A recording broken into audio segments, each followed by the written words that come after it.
మధ్య ప్రముఖుల ఇళ్లలో జరుగుతున్నటువంటి పెళ్లిళ్ళ గురించి ఎందుకని అంతలా మాట్లాడుకుంటున్నారు? వార్తల కంటే కూడా ఎక్కువగా భిన్నాభిప్రాయాలు ఎందుకని వ్యక్తం అవుతున్నాయి? అసలు పెళ్లిళ్ళ గురించి మాట్లాడుకోవాల్సినటువంటి అవసరం ఏముంది? మనతో పాటుగా ఉన్నారు RGV. Hello sir. Hi. So ఎందుకని ఇంత తీవ్రంగా అంబానీ పెళ్ళి వాళ్ళ ఇంట్లో జరుగుతోంది? దాని గురించి అంతలా మాట్లాడుకోవడం మంత్స్ టుగెదర్ జరిగిందనా, లేకుంటే ఒక రిచ్ ఫ్యామిలీ అనా? అది ఆబ్వియస్.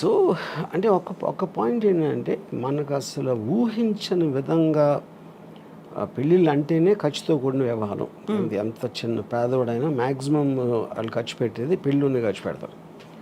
ఇప్పుడు దాన్ని ఊహించని దానికి వీలు లేకుండా అంత అంటే 5,000 కోట్లు అయిపోయింది అంటే ఆటోమేటిక్గా that will come one under the vulgar display of wealth అని ఒక వర్డ్ ఉండేది.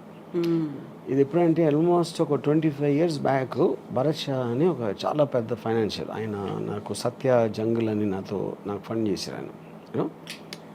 ఆయన ఇంట్లో 25 years బ్యాక్ 25 కోట్లు ఖర్చు పెట్టారు ఆయన కొడుకు పెళ్ళికి. యూనో ఇప్పుడు చాలామంది అప్పుడు పేపర్లో కూడా రాసేవారు, అసలు ఏమనుకుంటున్నారు పెళ్ళికి ఎంత ఖర్చు పెట్టడం అంటే. ఎలా ఉంటుందంటే మీ పేదరికాన్ని ఎత్తి చూపినట్టు ఉంటుంది. మీకు మామూలుగా ఆయనకి ఎన్ని లక్షల కోట్లు బిజినెస్లు ఉన్నాయా లేకపోతే టర్న్ ఓవర్ ఉందా అనేది ఎవరికి అర్థం కాదు. రిలయన్స్ అంటున్నా, జియో, ఇది ఆయన ముఖేష్ అంబానీ గారు ఉన్న బిజినెస్ ఆస్పెక్ట్ ఏవైతే ఉన్నాయో దానికి సంబంధించిన టర్న్ ఓవరు, ఆ స్టాక్ మార్కెట్లో వాల్యూ ఏంటి, ఆయన రిచెస్ట్ మ్యానా అనేది ఎవరికి అర్థం కాదు. అది that's two high the figures. పెళ్ళికి ఎంత ఖర్చు పెడుతున్నారు అనేది అప్పుడు మనం కూడా పెళ్లి చేస్తాం. మనం బిజినెస్ నడపట్లేదు కదా, మనకు తెలియదు, మన కంపారిజన్ ఉండదు.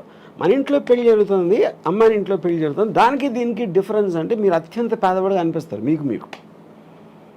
ఎందుకంటే కంపారిజన్ ఆస్పెక్ట్లో అది more than anything else. So నేను చూసిన అంటే భరత్ షా కొడుకు పెళ్ళి ఒకటి, దాని తర్వాత ఒక 10 years, దాని తర్వాత అయ్యాక సుబ్రతో రాయ్ సారా శ్రీ ఇంట్లో పెళ్ళింది. అఫ్ కోర్స్ ఇది ద బాప్ ఆఫ్ ఆల్ మ్యారేజెస్. అప్పుడు కూడా విచిత్రంగా ఏం చెప్పేవారు అంటే, ఇప్పుడు నాకు తెలిసిన ఒక ఆవిడ, షీ మేక్స్ క్యాండిల్స్. సో సారాశ్రీ పెళ్ళి విషయంలో 3 కోట్లు తన ఒక్క బిల్లు వచ్చింది. క్యాండిల్స్ కూడా తను ఒక్కదే చేయాల, చాలామంది చేశారు. అంటే అది 7-8 రోజులు అలా అయింది పెళ్ళి. అది క్యాండిల్స్కి 3 కోట్లు అంటే అసలు మనకి ఎక్కడున్నాం మనం కూడా కాదు, ఎక్కడా లేవు. అది నా పాయింట్. సో ఇప్పుడు ఏంటంటే వల్గర్ డిస్ప్లే ఆఫ్ వెల్త్ అనేది ఆ టర్మ్ ఎప్పటి నుంచో ఉంది. It's not a new term.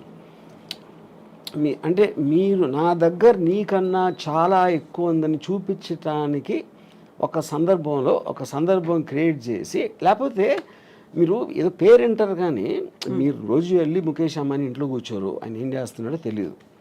ఆయన పెళ్లి చేస్తున్నాడు కాబట్టి ఇమేజెస్ బయటకు వస్తాయి, దానికి సంబంధించిన వార్తలు అన్నీ.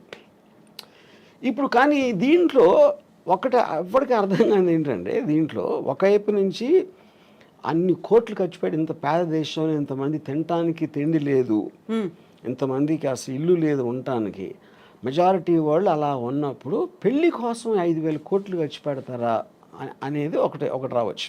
సేమ్ థింగ్ భరత్ భాయ్ అప్పుడు కూడా వచ్చింది. అప్పుడు భరత్ భాయ్ నాకు చాలా ఇంట్రెస్టింగ్ ఇది చెప్పారు. ఫస్ట్ టైం నాకు డబ్బు అనేది ఏంటని అప్పుడు అర్థమైంది నాకు. తను ఏమన్నారంటే, ఖర్చు పెట్టడం అంటే ఏంటి అసలు అర్థం? ఖర్చు పెట్టడం అంటే నా దగ్గర ఉన్న డబ్బు నా కొడుకు పెళ్లి సందర్భంగా ఆనందంతో నేను వేరే వాళ్ళకి ఇచ్చేస్తున్నా, అది దానం కిందకు వస్తుంది అన్నాడు. దుబారా ఖర్చు కాదు. ఎందుకంటే అదే 25 కోట్లు నేను ఒక ల్యాండ్ కొనుక్కుంటే ఎవరికి ప్రాబ్లం లేదు, ఆ ల్యాండ్ వాల్యూ 1000 కోట్లు అవ్వచ్చు 25 ఏళ్ళకి. కానీ అప్పుడున్న 25 కోట్లు నేను వేరే వాళ్ళకి ఇచ్చింది, ఎవరికి ఇస్తారు? ఖర్చు అంటే ఏంటి అసలు మీనింగ్? వర్కర్స్కి ఏదో ఆభరణాలు చేశారు, ఏదో చేశారు, గెస్ట్లను పిలిచారు, తిండి పెట్టారు, ఇది చేశారు, ఇలాంటివి అన్నీ కలిపే కదా. అంటే ముఖేష్ అంబానీ జేబులో ఉన్న డబ్బు వేరే వాళ్ళకి వెళ్ళింది. అంటే అది యాక్చువల్గా మెచ్చుకోవాల్సిన విషయం ఇన్ వే. లేకపోతే ఆయన మళ్ళీ బిజినెస్లో పెట్టో ఏదో రియల్ ఎస్టేట్ ప్రాపర్టీ కొనో లేకపోతే ఏదో కొని ఇంకా ఎక్కువ అవుతుంది అంతే. అందుకని సర్క్యులేట్ అవుతుంది అది యాక్చువల్గా that is the whole point. So ఇప్పుడు డబ్బులు ఎప్పుడు పోవు, ఒక్క జేబు నుంచి ఇంకో జేబుకి మారుతాయి. ఒక చిన్న ఎగ్జాంపుల్, చాలామంది చిన్న ప్రొడ్యూసర్లు వచ్చి లేకపోతే ప్రొడ్యూసర్ ఎంత డబ్బులు పోగొట్టుకుంటారు అని అనుకుంటారు.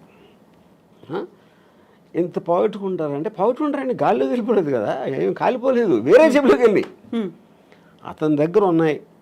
అతను ఏదో ఒక విజన్తో వచ్చాడు, ఆ విజన్ కోసం పని చేయడానికి ఎంతో 100 మందికో 200 మందికో డబ్బులు ఇచ్చాడు అందరికీ. వాళ్ళందరూ పని చేశారు, ఆ విజన్ ఫెయిల్ అయింది ఒకడే, అది మిగతా వాళ్ళ దగ్గరికి వెళ్ళింది. That is what is called distribution of wealth, redistribution of wealth వస్తుంది అది concept. So coming back to the marriage, ఇది ఇప్పుడు మీరు ఒక స్పెక్టికల్ క్రియేట్ చేశారు.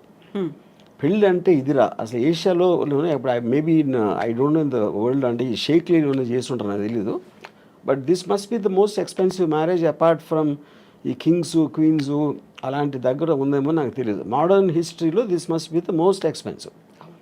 కానీ మోస్ట్ ఎక్స్పెన్సివ్ అన్నది నేను ఇందాక ఎగ్జాంపుల్ ఇచ్చినట్టు 5,000 కోట్లు ఆయన దానం ఇచ్చాడు, అది ఆయన చేసింది. యా, అయితే మీరు దీన్ని ఈ రకంగా దానం అన్నప్పటికి కూడా అంత ఖర్చు పెట్టే బదులు స్కూల్స్ కట్టించవచ్చు, లేకుంటే రోడ్స్ ఇవ్వచ్చు, లేకుంటే విలేజ్ డెవలప్మెంట్ ఇది కూడా కదా, అదే నా point. Every one has their own way of doing that, you know. వాళ్ళ దాంట్లో ఇప్పుడు దానం అనేది ఒకే రకంగా చేయాలని లేదు కదా. మనం అనుకునే స్కూల్ కట్టించారా, టెంపుల్ కట్టించారా, లేకపోతే ఎవరో వికలాంగులకి ఏదైనా ఇచ్చారా అనేది అవి కూడా అది అంటే, కానీ తన ఉద్దేశం నా పాయింట్ తన డబ్బు వేరే దగ్గరికి వెళ్ళింది అనేది పాయింట్. కానీ ఏ విధంగా వెళ్ళింది అనేది ఎవరు చెప్పగలుగుతారు? ఏ విధంగా వెళ్ళాలి అని మీరు నిర్ధారించలేరు కదా, తన డబ్బు కదా, తన ఇష్టం అది. యా, ఇప్పుడు మీరు చెప్పిన ఒక ఎగ్జాంపుల్లో సహారా సుబ్రతోరా ఇద్దరు కొడుకుల పెళ్లిళ్ళు చాలా లావిష్గా చేశారు, ఎక్కువ ఖర్చు పెట్టారు. చివరికి ఆయన చనిపోయిన తర్వాత ఆ ఇద్దరు రాలేదు అనేటువంటి వార్తలు కూడా వచ్చాయి. ఇది ఇప్పుడు ఇక్కడ ఈ ఆస్పెక్ట్లో ఒకటి చెప్తాను నేను. పెళ్ళి అనేది ఒక ఈవెంట్, ఒక ఫెస్టివల్ లాంటిది. దట్ చాలాసార్లు మీరు 3 రోజులు పెళ్ళిళ్ళు చేసుకుని సంగీతం ఇది అది అని మేము మామూలు వాళ్ళు చెప్తున్నాం. ఆ పెళ్ళి చేసిన తర్వాత మ్యాక్సిమం అంటే నాకు తెలిసిన నాకు దగ్గర పర్సన్ తన కొడుకు పెళ్లి చేసాడు, he spent a lot of money, అంటే that is the greatest event అని తను ఫీల్ అయ్యాడు. వాళ్ళు ఒక 6 నెలల్లో విడిపోయారు. అప్పుడు ఎవరు ఎదవైనట్టు? ఖర్చు పెట్టినోడు ఎదవైనట్టు, అంతే కదా. యూనో, ఇప్పుడు ఇక్కడేంటి ఒక పాయింట్ ఏమో చాలా ఘనంగా చెయ్యాలి అని వాళ్ళ ఐడెంటిటీ కోసం, లేకపోతే వాళ్ళు ఫెయిల్యూర్గా ఫీల్ అయిపోతారు. ఇది పేరెంట్స్ చాలా ఘనంగా చేయలేకపోతే పెళ్ళి, దానికోసం ఎంతో కష్టపడి అప్పు సప్పు ఏదో లేకపోతే వాళ్ళ ఆస్తులు అమ్ముకుని చేస్తారు. కానీ ఆ రోజు అయిపోయిన తర్వాత నెక్స్ట్ డే రేపు మీరు ఆ పెళ్ళి అలంకారాలను అయిపోయి మామూలు మనుషులే కదా మళ్ళీ వాళ్ళు కొన్ని గొడవలు మామూలే. మళ్ళీ పెద్ద కొట్టుకుంటూ వచ్చినప్పుడు పెళ్లి వల్ల చేసామని ఆవిడ అనుకో, అది పెళ్ళి మర్చిపోయారు, రాత్ గయి బాత్ గయి అయిపోయింది, ఆ రోజుతోనే అయిపోయింది అది. సో దాని తర్వాత వచ్చే ఏ ఆస్పెక్ట్ అయినా కూడా you can't control it. So అప్పుడు అది రిడిక్యులస్ అండి. అందుకని నేనేమన్నానంటే డివోర్స్ని సెలబ్రేట్ చేసుకోవాలి, పెళ్ళి కాదు. ఎందుకంటే పెళ్ళి అనేది మీరు ఒక అన్నోన్ టెరిటరీలోకి వెళ్తున్నారు, అంటే ఆల్మోస్ట్ జైలు లాంటిది. అది నిబంధనలు ఉంటాయి. మీరు అంతకుముందు అంత ఫ్రీగా ఉండలేరు. అంతకుముందు ఉన్న అన్నీ తనేమనుకుంటుంది, ఆడేమనుకుంటాడు, వాళ్ళ అత్తమామలు ఏమనుకుంటారు, ఇలాంటి రకరకాల ఆస్పెక్ట్స్లో మీకు ఒక ప్రెషర్ బిల్డప్ అయ్యి ఒకసారి డివోర్స్ అయిపోతుంది. డివోర్స్ అయినప్పుడు ఏంటి, మీరు మళ్ళీ జైలు నుంచి బయటకు వచ్చేసినట్టు. That is more cause for celebration అంటే. ఇది ఒక స్టూపిడ్గా పెళ్ళిని సెలబ్రేట్ చేసుకుంటారు అందరూ. పెళ్ళి అనేది చాలా అంటే అవునా కాదా, పాము కాటేస్తుందా ఇదా అని అంత టెన్షన్తో వెళ్ళాలి, కానీ దాన్ని సెలబ్రేట్ చేసే అంత ఎస్పెక్ట్ లేదు. ఎస్పెషలీ మీరు డివోర్స్ రేట్ ఇంత పెరిగిపోతున్న రోజుల్లో ఆల్మోస్ట్ 60-70% వెళ్తుందని మొన్న ఎవరు చెప్పారు నాకు. So which means the institution it self is failing. అలాంటి సందర్భంలో మీరు అదొక పెద్ద మీ జీవితంలో జరిగిన ఘనకార్యం లాగా ఫీల్ అయిపోయి పెళ్లి చేసుకుంటాం అనేది నా దృష్టిలో చాలా స్టూపిడ్. అది ఇలా ఇంత ఇదిగా ఈ మధ్య కాలంలో అలాంటి ట్రెండ్ కూడా కనిపిస్తుంది. హ్యాపీలీ మ్యారీడ్ అనే బదులు హ్యాపీలీ డైవోర్స్ అంతే. ఈ మధ్య కాలం ఎప్పుడు అంతే. ఇప్పుడు నేను నా డివోర్స్ అయ్యి ఆల్మోస్ట్ 25 years పైన. కాకుండా మీకు సంబంధించి కూడా ఒక క్వశ్చన్ వచ్చింది కదా, మీరు హ్యాపీగా మ్యారేజ్ చేసుకున్నారు, 25 yearsకి పెళ్లి చేసుకున్నారు, ఆ టైంలో అనుభవించాల్సింది ఒక ఫ్యామిలీని రన్ చేయాల్సింది అంతా చేసిన తర్వాత ఇప్పుడు డైవోర్స్ తీసుకొని ఇప్పుడు మాట్లాడడం హ్యాపీగా రన్ చేసిన ఎవరు సపోజ్ చేస్తున్నారు? See, when you're taking a decision, you don't know the result. నేను సినిమా తీసినప్పుడు అది ఫ్లాప్ అవుతుందా నాకు తెలియదు కదా. సినిమా తీసినప్పుడు బాగుంటుందా అనుకునే తీస్తా, అది ఫ్లాప్ ఎప్పుడు అవుతుంది? రిలీజ్ అయ్యాక. సో పెళ్ళి బాగుంటుందని పెళ్ళికి ముందు అనుకుంటాం. పెళ్ళి ఫ్లాప్ అయిన తర్వాత ఇంకా పెళ్ళి హ్యాపీగా ఉంటుంది. బట్ అందరి ఎక్స్పీరియన్సెస్ ఒకలా ఉండవు కదా. ఒకలా ఉండవు. Of course that I'm not generalising this, but the amount of people, number of people in today's times especially, అప్పుడు లేదని కాదు, అప్పుడు ఉంది, డివోర్స్ అనేది కొత్తది ఏమి కాదు, you know, it is rising much more, which basically for the reasons maybe the women, అంటే ప్రతి మనిషి ఒక ఇండిపెండెన్స్ కోరుకుంటాడు. ఇంకొకళ్ళ కోసం వాళ్ళ కోరికలు కానీ వాళ్ళు చేయాలనుకుంటున్నాయి జడ్జిమెంటల్గా అవ్వటానికి ఎవరు ఇష్టపడరు. మ్యారేజ్లో అది కంపల్సరీ అయిపోతుంది. నా భార్య ఎలా ఉండాలి, నా భర్త ఎలా ఉండాలి, ఎందుకు నన్ను సినిమాకి తీసుకెళ్ళట్లేదు, ఎందుకు, అది కాన్స్టెంట్గా ఒక పర్సన్ మీద మీ హ్యాపీనెస్ని వదులుతున్నారు మీరు. ఆ ప్రెషర్ తట్టుకోలేక it will lead to the divorce finally, which will be the most common reason, incompatibility. Divorce అనేది అరేంజ్డ్ మ్యారేజ్లో కనిపిస్తుందా, లవ్ మ్యారేజ్లో? దేంట్లో? లవ్ మ్యారేజ్లో ఎక్కువ అవటానికి ఛాన్స్ ఉంది డివోర్స్. దానికి కారణం ఏంటంటే లవ్లో ఎక్స్పెక్టేషన్స్ ఎక్కువ ఉంటాయి. ఇప్పుడు పెళ్ళికి ముందు నువ్వు లేకపోతే నేను బతకలేను, నువ్వే నా జీవితం, ఇలాంటి డైలాగ్స్ అన్నీ వాడతాడు. అది నిజంగా అతను ఫీల్ అవ్వచ్చు కూడా ఆ టైంలో, బట్ తర్వాత ఇంటెన్సిటీని మీరు కంటిన్యూ చేయటం అనేది చాలా ప్రాబ్లం అవుతుంది అదే డిగ్రీలో. So you start taking each other అనే గ్రాంటెడ్ లెవెల్లో. అప్పుడు అమ్మాయి విల్ ఫీల్ బిట్రేడ్, అప్పుడు అలా అన్నాడు, ఇప్పుడు ఇలా చేస్తున్నాడు అనేది. Similar it can be the reverse. Whatever అమ్మాయి అప్పుడేముంది ఏంటి, whatever it is, you know. No that is a separate topic, no. So ఆ టర్మ్స్లో మ్యారేజ్ అనేది బ్రేక్ అవ్వటానికి ఎక్కువ ఛాన్సెస్ ఉందని మనకు అర్థమైనప్పుడు, more than majority of the కేసెస్లో, అప్పుడు పెళ్ళి అనే ఇన్స్టిట్యూషన్ ఇంత పెద్ద సీన్ చేయటం అనేది నాకు, యూనో, నా ఆనెస్ట్ ఫీలింగ్ ఏంటంటే, ఇప్పుడు అంటే Ambani is an exceptionally rich person, and దాన్ని మనం we cannot do it as a bench mark for otherwise marriages. నా పర్సనల్ ఫీలింగ్లో పెళ్ళికైన ఖర్చు మొత్తం కూడా వీళ్ళకి ఇచ్చేయాలి. ఎవరైతే పెళ్లి చేసుకుంటున్నారో whatever they can raise, వాళ్ళు దాంతో వ్యాపారం చేసుకుంటారా, అనుభవిస్తారా, హాలిడేకి వెళ్తారా, అది వాళ్ళు ఖర్చు పెట్టాలి. కానీ అడ్డదడ్డంగా లేనిపోవడం అందరు పెట్టి వాళ్ళకి భోజనాలు పెట్టేసి అది చేసి డెకరేషన్లు చేసి వేరే వాళ్ళ మీద వేస్ట్ చేయటం అనేది I feel it's a mistake. ఇప్పుడు అంబానీలో అనంత్ అంబానీ పెళ్ళైన తర్వాత బోల్డ్ అంతమంది ఫారెన్ సెలబ్రిటీస్, సింగర్స్ వాళ్ళందరికి వచ్చారు. అక్కడ ఒక కండిషన్ పెట్టారు, మన ఇండియన్ అటైర్, ఇండియన్ ట్రెడిషనల్ డ్రెస్లో కనిపించాలని. సో దట్ వీళ్ళు అంబానీ ఫ్యామిలీ అంతా మన ట్రెడిషన్ని, మన కల్చర్ని విశ్వవ్యాప్తం చేస్తున్నారు, అందరికీ మన విలువను గొప్పదనాన్ని చెప్తున్నారు అనేటువంటి ఒక కాన్సెప్ట్ కూడా కనిపించింది అక్కడ. అలా వాదించే వాళ్ళకి అంటే ఇప్పుడు అది మీకున్న పవర్ మీరు ఎగ్జిబిట్ చేస్తున్నారు. మా దానికి అంటే మీరు ఏ ఫెస్టివల్కి పిలిచినా ఎక్కడ పిలిచినా always they will call about attire, ఎలాంటి డ్రెస్ చేసుకుని రావాలి, దాని పర్టికులర్ దానికి సూట్ అవ్వడానికి. అంటే ఇప్పుడు జస్టిన్ బీబర్ని లేకపోతే ఎవరినో ఇండియన్ అటైర్ చేస్తే అది అయిపోయిందా? అది it's a part of the payment process. మీకు ఎంత డబ్బు ఇస్తాం, మా దగ్గరకు వచ్చి ఇది చేయాలి, ఈ బట్టలు వేసుకోవాలి, ఇలాంటివి చెప్తే చేస్తారు. Which is the reason they are hide for. Like film actor, ఒక యాక్టర్ యాక్ట్ చేసిన మాత్రాన అదే అతని క్యారెక్టర్ అవ్వడు కదా. So I think it is just ఏంటి ఏదో చెప్పుకోవటానికి అది ఉంటుంది. మీరు అలా చేసుకుని రివర్స్ చూస్తే ఇండియన్ అటైర్ అంత ఎక్కువ అంటే సెలబ్రిటీలు ఎవరు ఇండియన్ అటైర్ వేసుకుంటారు అసలు? వాళ్ళు మొత్తం యూత్ అంతా ఎవరు ఫాలో అవుతున్నారు? వెస్ట్రన్ ఫ్యాషన్ ఫాలో అవుతారు. అవును, ఇండియన్ అటైర్ వేసుకుంటారా? So that doesn't become a bench mark, that doesn't become a ఒక రోల్ మోడల్ అవ్వటానికి ఛాన్స్ లేదు. యా. సో పెళ్ళికి ఎవరైనా గెస్ట్లు వస్తే వాళ్ళకి గిఫ్ట్లు ఇవ్వడమో లేకుంటే రిటర్న్ గిఫ్ట్స్ ఉంటాయి. ఇందులో మాత్రం పేమెంట్ మోడ్ అనేది కనిపించింది అనేది. సో 1000 కోట్లు దీనికోసం కూడా ఖర్చు పెట్టారు. ఊరికే రాలేదా గెస్ట్లు అందరూ అంటే నాకు అర్థం కాదు, ఎలాబరేట్ చేయండి. సో ఇప్పుడు మీరు అన్న జస్టిన్ బీబర్ కావచ్చు, లేకుంటే బాలీవుడ్ సెలబ్రిటీస్ కావచ్చు, ఎవరికైనా కానీ వీళ్ళే డబ్బులు ఇచ్చారు. అంటే that is a very usual thing. అది నాట్ అబౌట్ అంబానీస్ మ్యారేజ్. మీరు ఏ పెళ్ళిళ్ళకి, బర్త్డే పార్టీలకి లేకపోతే ఈవెంట్స్కి మీరు సెలబ్రిటీని పిలిచినప్పుడు you will have to pay money. అది బిజినెస్సే కదా. For example Sunny Leone charges 25 lakhs to ఒక బర్త్డే పార్టీకి అటెండ్ అవడానికి తను 25 lakhs తీసుకుంటుంది. వాడేం చెప్తాడు, నా బర్త్డేకి సన్నీ లియోన్ వచ్చిందని చెప్పుకోవటానికి కడుతున్నాడు. లేకపోతే వేరే వాళ్ళకి ఎందుకు ఇస్తాడు? సో సెలబ్రిటీ స్టేటస్ని మీ పరపతిని పెంచుకోవడానికి మీరు బయట ప్రగల్భాలు చెప్పుకోవడానికి డబ్బులు కట్టాల్సి వస్తుంది కదా. మార్కెటింగ్ మీ దగ్గర ఉన్నాయి. ఇప్పుడు 5,000 కోట్లు చాలా ఎక్కువ డబ్బు అనిపిస్తుంది, కానీ 50 లక్షల కోట్లు ఉంటే 5,000 ఏంటి చిల్లర. అది అప్పుడు వాళ్ళ తాహతు బట్టి ఖర్చు పెడతారు.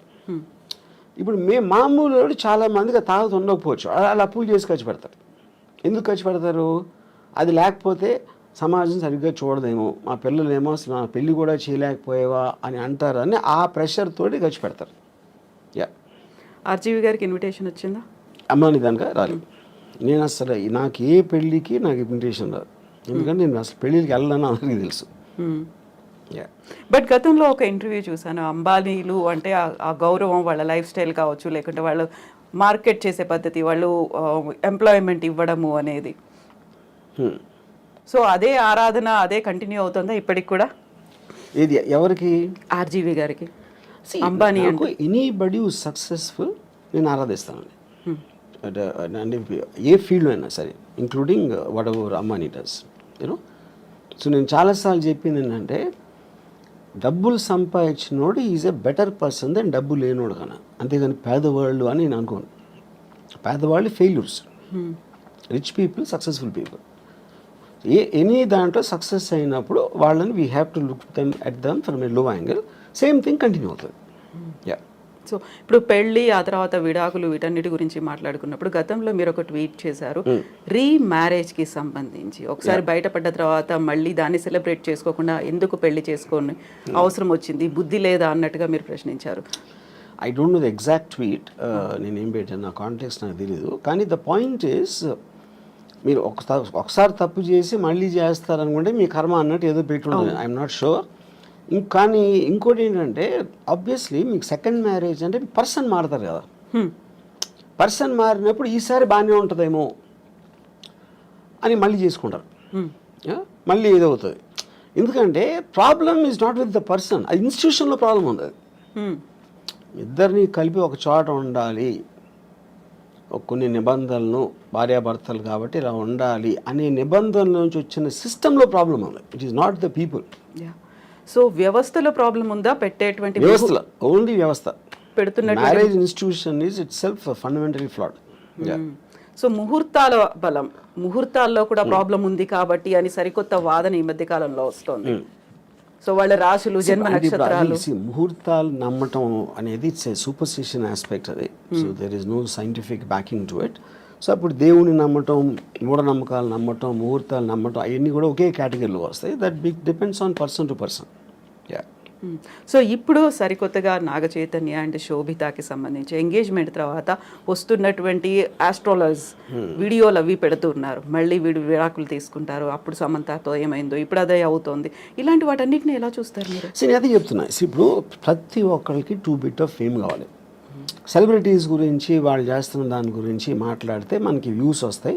ఇప్పుడు ఇలా మీడియాలో మీరు క్వశ్చన్ ఎందుకు అడుగుతున్నారు, అలాంటి టాపిక్ అతను లేపాడు కాబట్టి, అతను అది లేపాడు కాబట్టి మీరు అడుగుతున్నా, అది తనకు కావాల్సింది కూడా అదే. ఇప్పుడు దీంట్లో ముహూర్తాల ఇది ఏదైనా అవుతుందా అవ్వదా అనే దాంట్లో విన్నోళ్ళు కొంతమంది నమ్ముతారు, కొంతమంది నమ్మరు, కొంతమంది ఎంటర్టైన్గా తీసుకుంటారు. సో మన లైఫ్లో ఏం చేసినా అదే, finally it comes to entertainment. Yeah. So ఇప్పుడు సెలబ్రిటీల ఇళ్లలో పెళ్ళిళ్ళు అవుతున్నాయి అనుకుంటే ఎందుకని దాని గురించి అంత మాట్లాడుకునే పరిస్థితి వస్తుందంటారు? Because there celebrity. అంతకన్నా సింపుల్ ఆన్సర్ ఏముంది? మా పక్కింటి వాళ్ళ గురించి చెప్తే ఎవరికి ఉండదు కదా. ఎవరో ఒక స్టారు, ఒక పొలిటికల్ పర్సను, ఏదో ఒక విధంగా చాలామందికి తెలిసిన మనిషి గురించి మాట్లాడితేనే ఎంటర్టైన్మెంట్ వస్తుంది. వేరే వాళ్ళతో రాదని కాదు, అది లిమిటెడ్ సర్కిల్లో ఉంటుంది. అది వైడర్ సర్కిల్ కావాలంటే you always have to target A celebrity. So పెళ్లి వ్యవస్థకు సంబంధించి అవుతున్నటువంటి లోపం, ఎక్కడ లోపం ఉంది అంటే వ్యవస్థలోనే లోపం ఉంది. ఎలా ఉండాలంటారు? అదే చెప్తున్నాను, వ్యవస్థలో ఉందంటే మనకున్న ఇండిపెండెన్స్, మనకున్న మైండ్ సెట్లో ఇద్దరిని కలిపి ఒక చోట ఉంచటం, అది పెళ్ళి అనే పేరుతోటి వాళ్ళని బంధించడం అనేది that is where the problem comes. ఇప్పుడు ఒక ప్రాబ్లం ఏమొస్తుంది, ఇప్పుడు హస్బెండ్ ఉన్నాడు అనుకోండి, హీ నోస్ హిజ్ రిలేటివ్స్, ఆ పేరెంట్స్ అవ్వచ్చు, తన సిస్టరు, వీళ్ళు ఇంట్లో చేసే పని వాళ్ళు ఉంటారు, అందరూ కూడా ఇప్పటి నుంచో తెలుసు. కొత్తగా వచ్చిన అమ్మాయికి వాళ్ళు తెలియదు. అప్పుడు వీడికి వాళ్ళ మీద ఉన్న అభిప్రాయాలు సేమ్ అభిప్రాయాలు అమ్మాయికి రాకపోవచ్చు, which is one of the big reasons why the daughter in law versus the family ఎందుకు ఉంటుంది అంటే అదొక point. And it is naturally understandable. అది నేను గబుక్కుని మిమ్మల్ని కలిస్తే మీ మీద నాకున్న అభిప్రాయానికి మిమ్మల్ని మీ గురించి ఎప్పటి నుంచో తెలిసిన వాళ్ళకి అభిప్రాయానికి ఎలా సింక్ కుదురుతుంది? అప్పుడు ఎక్స్పెక్ట్ చేయటం తప్పది. సో ఇది ఒక ఎగ్జాంపుల్ చెప్తాను. రెండో ఎగ్జాంపుల్, ఇప్పుడు నాకు తెలిసిన ఒక అమ్మాయి, she wanted to get divorce. ఏంటి ప్రాబ్లం అంటే, I find him very boring, which is a good enough reason. Bore కొట్టే మనిషి, మీరు మామూలుగా నేను బోర్ కొడితే మీరు వెళ్ళిపోతారు, కాసేపు హలోని మాట్లాడి వెళ్ళిపోతారు, నేను వెళ్ళిపోతాను. కలిసే ఉండాలి అంటే బోర్ కొట్టించి కొడితే ఎలా సాధ్యం అది? She might find something else more interesting, someone else more interesting. అప్పుడు మీ లైఫ్ మీకోసమే బతకాలి అని ఒక అండర్స్టాండింగ్ మీకు వచ్చినప్పుడు, ఇంకొకళ్ళ కోసం నా లైఫ్ నా టైము నేను సాక్రిఫైస్ చేయను. ఆ ఇండిపెండెన్స్లోంచి వస్తుంది ఆ బ్రేక్అవే అనేది. సో మ్యారేజ్ అనేది ఒరిజినల్గా క్రియేట్ చేసినప్పుడు, ఓకే, భర్త భార్య ఇద్దరు వాళ్ళ పిల్లలుగా అంటారు, పిల్లల్ని పెంచుతారు, చదివిస్తారు, వాళ్ళు ఏదో చేస్తారు. ఫ్యామిలీ ఆస్పెక్ట్ అనేది సొసైటీ కోసం చేసింది, ఇండివిజువల్ కోసం చేసింది కాదు. ఎప్పుడైతే ఇండివిజువల్ ఫ్రీడమ్ అనేది పెరగటం పెడితే ఇలాంటి ఇన్స్టిట్యూషన్స్ అని కనుమలేకపోతాయి. సో ఈ పెళ్ళిళ్ళు అనేటువంటి వ్యవస్థ లేకుండా ఈ మధ్య కాలంలో వచ్చినటువంటి లివ్ ఇన్ రిలేషన్, దాంట్లో కూడా గొడవలు అవుతున్నాయి, దాంట్లో హ్యాపీగా విడిపోతున్నారు. కరెక్ట్. ఇప్పుడు పెళ్ళి అనేది వేరే వాళ్ళకి చెప్పడానికి, లివ్ ఇన్ రిలేషన్షిప్ అనేది వాళ్ళిద్దరికి ఉన్న పర్సనల్ ఆస్పెక్ట్. అది దట్స్ ఓన్లీ డిఫరెన్స్. యూనో, ఇంకా దాంట్లో లీగల్గా ఎన్ని ఇయర్స్ ఉంటే అది వ్యాలిడ్ ఉంటుంది, ఇది అది అని. కొట్టుకుంటాం అనేది ఎలా జరుగుతుంది? మీరు అసలు ఇద్దరు ఒక చోట ఉంటే కొట్టుకోకుండా ఉండలేరు. అంటే ప్రెషర్ ఆఫ్ అది ఏమంటారు, expectation more than anything else. Yeah. So ఇలాంటి ఇష్యూస్ రాకుండా ఉండాలంటే understanding is the better way అంటారు. అడ్జస్ట్మెంట్, అండర్స్టాండింగ్ అనేది. అండర్స్టాండింగ్ అనేది ఈజీ చెప్పటం. I do not believe it's అండర్స్టాండింగ్గా ఉండాలండి. ఇప్పుడు ఫర్ ఎగ్జాంపుల్, ఎవరో కౌన్సిలరు, ఒక సైకాలజిస్ట్, భార్యాభర్తలు అన్యోన్యంగా ఉండాలి అని అన్నట్టు ఏదో అన్నారు, నేను యూట్యూబ్లో చూసాను. అండ్ ఫస్ట్ ఆఫ్ ఆల్, భార్య అనేది ఇట్స్ లేబుల్. అది రియాలిటీలో ఏంటి, భార్య అనేది స్పెసిఫిక్ పర్సన్. నా భార్య, తన భార్య, ముగ్గురిని భార్యలు అంటే అందరూ ఒకటేనా? కాదు కదా. The people are different. వాళ్ళ బిహేవియరు, యాటిట్యూడు, వాళ్ళకున్న ఇండివిజువల్ ఇష్యూస్, ఇలాంటివన్నీ కేస్ టు కేస్ చూడాలి. కానీ అందరినీ కలిపి లేబుల్ వేసి భార్యాభర్తలు అన్యోన్యంగా ఉండాలంటే జనరలైజ్ చేయడం అనేది మీనింగ్ లేదు. మీ భార్యని బాగా చూసుకో అంటే మీరు చెప్పారనుకోండి, ఇప్పుడు నా భార్య మీ భార్య కాదు, అప్పుడు మీరు ఎలా ఇస్తారు ఆ సలహా? అది ఏమి తెలియకుండా ఇష్యూ అది. You know, so I feel the whole concept of when the entire society in advancement is going towards individual freedom. నా ఇష్టం వచ్చినట్టు నేను బతుకుతాను, నాకు హ్యాపీనెస్ వచ్చింది నేను చేస్తాను అనుకున్న ఎవ్వరూ కూడా they can't be in the relationship unless one person completely compromises. One person completely succumb అయిపోతే ఏదో అట్లీస్ట్ ఓకే. అది సో మనకున్నటువంటి ఒక పర్సన్ కంప్లీట్గా సకంబ్ అవ్వటానికి ఎందుకు సకంబ్ అవ్వాలి నేను వేరే వాళ్ళకి అన్నది కదా. మీ ఫ్రీడమ్ మీకు ఉంది, మీ ఇండిపెండెన్స్ మీకు ఉంది. పాత రోజుల్లో ఏంటి, ఫైనాన్షియల్ ఇండిపెండెన్స్ అమ్మాయిలకి లేనప్పుడు ఇంకా చేసేది లేక దే జస్ట్ అంటే ఒక స్లేవ్స్ లాగా ఉండేవారు. నేను ఇప్పుడు రెబెల్ అయినా కూడా నాకు వేరే గతి లేదు అనుకున్నప్పుడు they will bear with whatever is there for them. Yeah. So అలాంటి పరిస్థితుల్లో అడ్జస్ట్ అయిపోయి ఇంకా బయటకు వచ్చిన నేను బతకలేను, సమాజం నన్నే అంటుంది అనేటువంటి ఒక ఒపీనియన్ కూడా ఉంది ఆ టైంలో. బట్ ఇప్పుడు మనం ఉన్నటువంటి సమాజం కావచ్చు, మన వ్యవస్థలో ఒంటరిగా ఉంటే భవిష్యత్తు ఏంటి, ఆ తర్వాత నెక్స్ట్ ఎవరు చూస్తారు? ఒక ఫ్యామిలీ అయితే పిల్లలు చూస్తారు, లేకుంటే రిలేటివ్స్ చూస్తారు, భార్య చూస్తుంది, భర్త చూస్తాడు. ఇలాంటి బోల్డని కాన్సెప్ట్స్ పెట్టుకొని అడ్జస్ట్ అవుతున్న వాళ్ళు ఉన్నారు. మన ఫ్యామిలీల కన్నా పనులు బాగా చూస్తారు, నర్సులు బాగా, ఎందుకంటే జీతం తీసుకుని వాళ్ళు పని ఏమేం కావాలని చేస్తారు. పిల్లలు బాగా చూసుకుంటారా అనేది మనకి ఎప్పుడు Badipantulu cinema black and white డేస్లో వచ్చింది, అక్కడి నుంచి కూడా లేదు, అది ఎవరు నమ్మరు. ఫస్ట్ భార్య బాగా చూసుకోవడం అనేది ఆబ్లిగేషన్ క్రియేట్ అవుతుంది. నేనే అన్నీ చూసుకుంటున్నాను, మీకు ఇన్నాళ్ళకైనా నా వాల్యూ తెలిసిందా అని నష్టపెట్టి చంపేస్తారు. అప్పుడు ఆ గిల్ట్ ఫీలింగ్ చచ్చిపోతాడు. అసలు అతనికి వచ్చిన వేరే జాబ్ అయితే ఇలాంటి ఆస్పెక్ట్లో. I'm just taking it a little jocular. But నా పాయింట్ ఏంటంటే, నేను ముసలోడిని అయినప్పుడు నాకు చూసుకోవటానికి ఎవరో ఒకళ్ళు ఉంటారా అనే రీజన్ తోటి భూమి మీద ఎవడో పెళ్లి చేసుకోడు. ఆ రీజన్ తోటి ఏదో ఎప్పుడో 20, 30, 40 సంవత్సరాల తర్వాత వచ్చే ప్రాబ్లమ్ని దృష్టిలో పెట్టుకొని. ఇప్పుడు ఫ్యామిలీ అంటే ఫ్యామిలీలోనే చాలాసార్లు గొడవలు అవుతాయి, బ్రదర్స్ మధ్యన ఉంటాయి. మనం చెప్పుకొని అనిల్ అంబానీ ధీరుభాయ్ అంబానీ కొట్టుకుని చచ్చిపోయాడు. అప్పుడు ఇంక ఫ్యామిలీ ఏంటి మీనింగ్? ఫ్యామిలీలోనే అసలు మీకు మ్యాక్సిమం ప్రాబ్లమ్స్ ఉండేది ఫ్యామిలీ వల్ల, బయట ఉన్న వల్ల ఉండదు. ఫ్యామిలీ వల్ల ఎందుకు ఉంటుందంటే మీకు బాగా తెలుసు అక్కడి నుంచి బిట్రేలు వస్తే మీరు తట్టుకోలేరు, దాని నుంచి ఈ పక్కన మా మదర్ వీళ్ళందరూ సర్ది చెప్పడానికి ఈ మొత్తం అన్నీ జరుగుతాయి. అందరు ఫ్యామిలీస్ ఉంటాయి కదా. ఫ్యామిలీ డిస్ప్యూట్స్, ఫ్యామిలీ కోర్ట్స్లో ఉన్నంత రష్ ఎక్కడ ఉండదు. యా. సో ఫ్యామిలీ మీ ప్రాబ్లమ్స్ క్రియేట్ చేస్తుంది అనుకుంటాం కన్నా బుద్ధి తక్కువ పని ఉండదు. అప్పుడేంటి మీకు మిగిలింది? మీ ప్రాబ్లమ్స్ మీరు చూసుకోండి. అది. అయితే ఇక్కడ మనస్తత్వాల వల్ల అభిప్రాయ భేదాలు వస్తున్నాయా, లేకుంటే దేని వల్ల వస్తున్నాయి? అడ్జస్ట్మెంట్ అనేది లేకపోవడం వల్ల? ఇక్కడ పాయింట్ ఏంటంటే మనిషికి ఉన్న ఒక ఈగోలో ఎప్పుడు తనే రైట్ అనుకుంటాడు. తనే రైట్ అని బతకపోతే తనకు పర్సనాలిటీ ఉండదు. అప్పుడు భార్య చేసే దాంట్లో తప్పులు పడటం, అదే భార్యకి భర్త చేసే దాంట్లో తప్పులు, అదేంటి అలా చేశారు, అదేంటి ఇది అంటే కాన్స్టెంట్గా మీరు చేస్తున్న దానికి క్వశ్చన్ చేస్తున్నారు, ఒక ప్రెజర్ పెడుతున్నారు, లేకపోతే తిడుతున్నారు.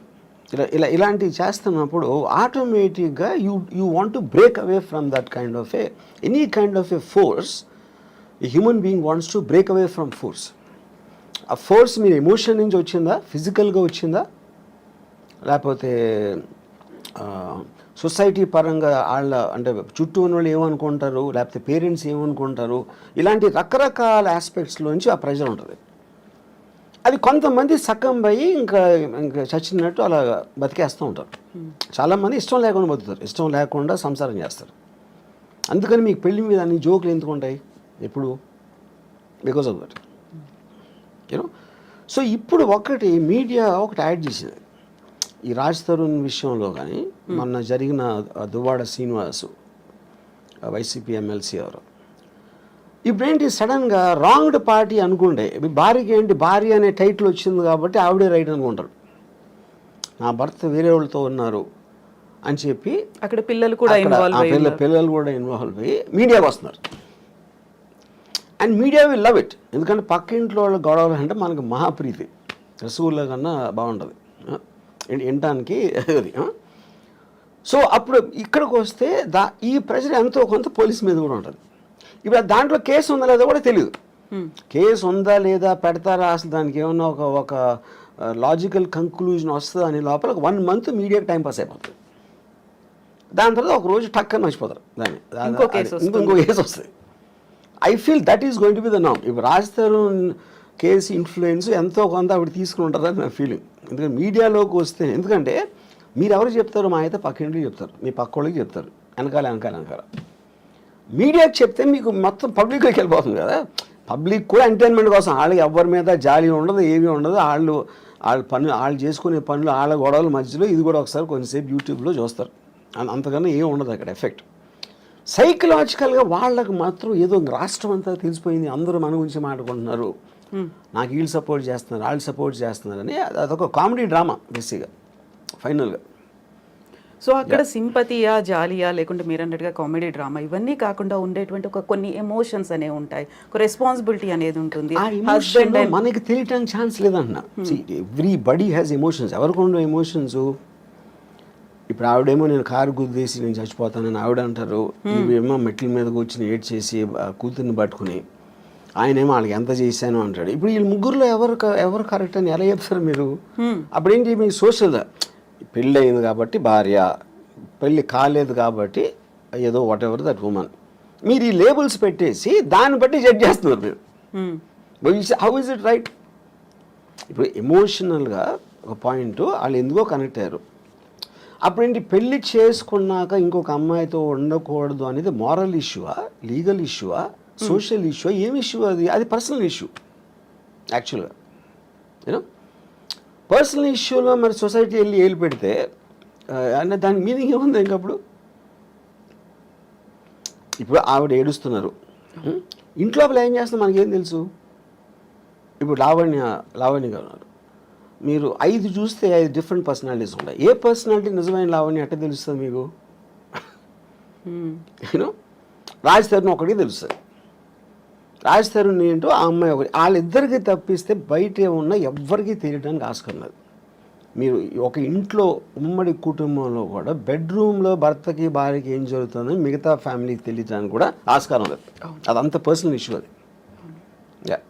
సో ఇప్పుడు సరికొత్తగా అడల్టరీ సుప్రీంకోర్టు తీర్పునిచ్చింది, ఇలాంటివన్నీ కూడా యూజ్ చేసుకుని లివింగ్ ఇన్ రిలేషన్ వీటన్నిటి గురించి మాట్లాడి వాదించుకోవడం అనేది కూడా బాగా పెరిగింది కదా. వీటన్నిటిని ఎలా చూస్తారు మరి మీరు? That's what I'm saying. Legal aspect అనేది ఒక పాయింట్ ఏది కరెక్ట్. ఇప్పుడు ఒక వీకర్ సెక్షన్ని మీరు ఎక్స్ప్లాయిట్ చేస్తున్నారు. అది విమెనా లేకపోతే ఎస్సీ ఎస్టీయా whatever. Most of the time courts ఆ రూల్స్ ఫ్రేమ్ చేసి they want to support somebody to strengthen a possibly weak person. ఇప్పుడు కారు వచ్చి స్కూటర్ని గుద్దితే స్కూటర్ ఎవరిది ఎక్కువ తప్పు ఉన్నదానికి వాళ్ళు ఆస్కారం ఎక్కువ ఇస్తారు. సారీ కారు, ఎందుకంటే బలవంతం ఇది కాబట్టి. డబ్బు ఉన్నోడు పేదవాడిని కొడితే ఆయనకు అప్పుడు పేదవాడు డబ్బు ఉన్నోడిని కొట్టాడంటే నమ్మటానికి కొంచెం ఈజీ కాదు. ఎందుకంటే పేదవాడు ఎందుకు కొడతాడు అన్న ఫీలింగ్ ఇల్లు వస్తుంది, బలం వాళ్ళ దగ్గర. కరెక్ట్. అప్పుడు ఏంటి, ఒక అమ్మాయి వెళ్ళి కంప్లైంట్ ఇస్తే నన్ను ఇలా మాలేజ్ చేశారు అని, అది definitely they will believe that more. వల్నరబుల్గా ఉన్నారు, vulnerable weaker section, women are the weaker sex అనేది ఒక జనరల్ ఆస్పెక్ట్ ఉంది కాబట్టి దాంట్లో కొంతమంది విమెన్ మిస్యూజ్ చేయొచ్చు. సుప్రీంకోర్టు కూడా చెప్పింది, we are aware that this will be misuse by some people, but in the absence of anything better ఏర్పడింది. సో అది it will be a very complicated issue. ఎందుకంటే ఇప్పుడు లేటెస్ట్గా వచ్చిన బిఎన్ఎస్ లాస్లో మొత్తం డిజిటల్ ఎవిడెన్స్ ఇది అన్నీ చెప్పినప్పుడు, ఇప్పుడు ఒకడు అంటాడు ఒక అమ్మాయిని నేను పెళ్లి చేసుకోవాలి, ఆ రోజు నిజంగా ఫీల్ అయి ఉండొచ్చు. ఎమోషన్ అనేది it is never a permanent thing. మీకు అప్పుడు ఉన్న మెంటల్ స్టేట్లో ఒక ఫీలింగ్ వస్తుంది, అది వాడికి 2 days అయిపోవచ్చు అది. ఇప్పుడు మీరు అప్పుడు అలా అన్నావు కదా, అన్నందుకే నేను ఆ రోజు నేను ఫిజికల్గా ఇంటిమేట్ అయ్యాను, అది అప్పుడు మోసం చేసినందుకు వస్తుంది అని అంటే అప్పుడు దానికి ఇంక అంతా ఎక్కడ ఉంటుంది? మీరు ఒక బిజినెస్ డీల్ చేశారు, మీకు ఇన్వెస్ట్ చేస్తాను అని చెప్పాడు ఒకడు నాకు. ఆడి తర్వాత 3 రోజులు 4 రోజులు అయ్యాక హీ డింట్. ఆ రోజు చెప్పినందుకే నేను ఎలా అయ్యాను, ఇప్పుడు నేను మానసిక స్థాపం చేస్తే నేను వెళ్ళి చచ్చిపోతాను అంటే అది ఇంకా అసలు అవుతుందా ఇంకా ఎనీథింగ్? సో మీరు ఒక విధంగా చూస్తే మీరు అసలు రిలేషన్షిప్స్లోకి వెళ్ళటానికి భయపడే అంత ఇది వచ్చేసింది ఒక విధంగా చూస్తే, ఏది ఈ లాస్ ఇలాంటివి అని. At the same time it is also true that women will be exploited. ఎందుకు? By men.